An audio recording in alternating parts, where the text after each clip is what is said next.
सभापति महोदय, मैं इस बिल के संदर्भ में यह कहना चाहूंगा कि देखिए, इसमें एक जो शब्द है वहां से मैं प्रारंभ करना चाहूंगा।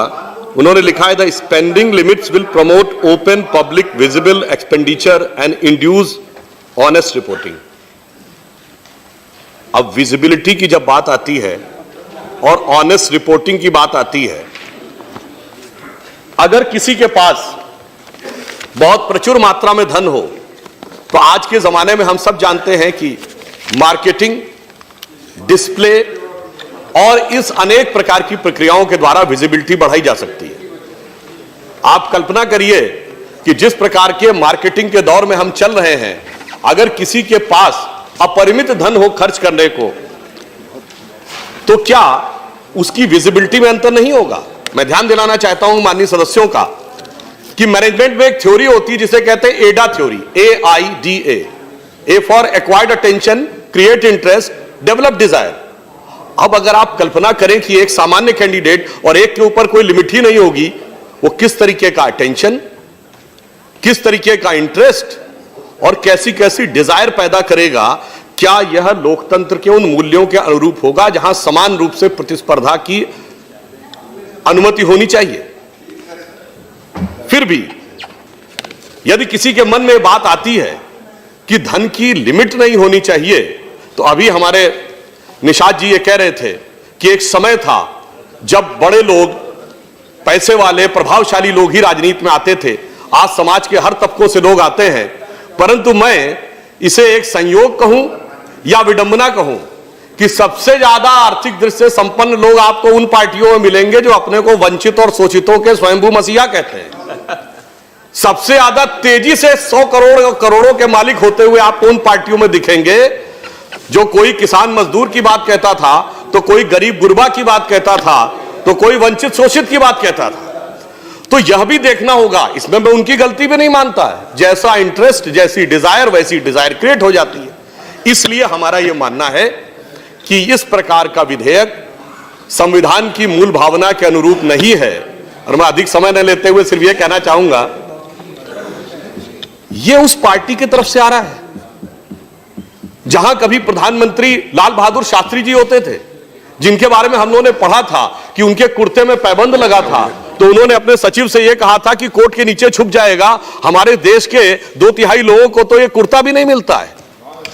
आज वहां पे स्थिति यह उत्पन्न हो जाए कि हमें लगे कि धन की कोई सीमा नहीं होनी चाहिए। जैसे मेरे साथी अभी नरसिम्हा राव जी ने कहा, अरे भाई, दक्षिण के जो राज्य हैं, जहां हमने भी देखा है बहुत ही समृद्ध, सामर्थ्यशाली और धन बल से मजबूत लोग होते हैं, MLAs ऐसे जिनके पास अपने हेलीकॉप्टर हैं। तो दूसरी तरफ आप ये भी देखिए, उत्तर प्रदेश, बिहार, झारखंड, उड़ीसा, छत्तीसगढ़ जैसे राज्य, जहां पर मध्य प्रदेश के भी वो हिस्से, तमाम ऐसे क्षेत्र हैं, वहां पर इतने आर्थिक दृष्टि से सक्षम नहीं होते हैं। अब मैं सिर्फ यह कहना चाहूंगा कि आर्थिक दृष्टि से यदि हम इस प्रकार की लेवल प्लेइंग फील्ड नहीं रखेंगे तो यह लोकतंत्र के वास्तविक स्वरूप के साथ अन्याय होगा। और वैसे मैं ईमानदारी से कहना चाहूंगा, यह अन्याय संयोग से उस पार्टी के द्वारा आ रहा है। यह प्रस्ताव एक बहुत बड़े कांग्रेस के स्वतंत्रता संग्राम सेनानी हुए थे, उत्तर प्रदेश के बुजुर्ग लोग जानते होंगे, बंशीधर शुक्ल। वो ऑल इंडिया रेडियो में एम्प्लॉई थे और चूंकि स्वतंत्रता आंदोलन में उन्होंने शिरकत की, इसलिए उनको नौकरी से निकाल दिया गया था। मगर स्वतंत्रता के बाद ही उन्होंने जो दृश्य देखा था, उन्होंने देखा कि जिस प्रकार का भ्रष्टाचार और धन का प्रभाव राजनीति में बढ़ता जा रहा है, तो उन्होंने कुछ पंक्ति लिखी थी उस कांग्रेस के लिए जिसका कभी सदस्यता शुल्क क्या होता था, 4 आने। नारा होता था, 1 चवन्नी चांदी की, जय बोलो महात्मा गांधी की। और 4 आने के बाद, जब सत्ता में आने के बाद बदलाव हुआ, तो बंशीधर शुक्ल जी ने लिखा था कि जेल से निकलकर सत्ता में पहुंचे और धन बल में कहां से कहां तक पहुंचे। उनकी पंक्ति थी, कहां वो बेड़िन की झनकार, कहां अब कुर्सी गद्देदार। कहां वो बेड़िन की झनकार, कहां अब कुर्सी गद्देदार, कहां चवन्नी मांगे गुजर, कहां अब रिश्वत बेशुमार। उन्होंने आगे लाइन लिखी, हुईगा स्वतंत्र भारत हमार। यानी भारत के स्वतंत्रता पर उनका जो दर्द था वो झलका।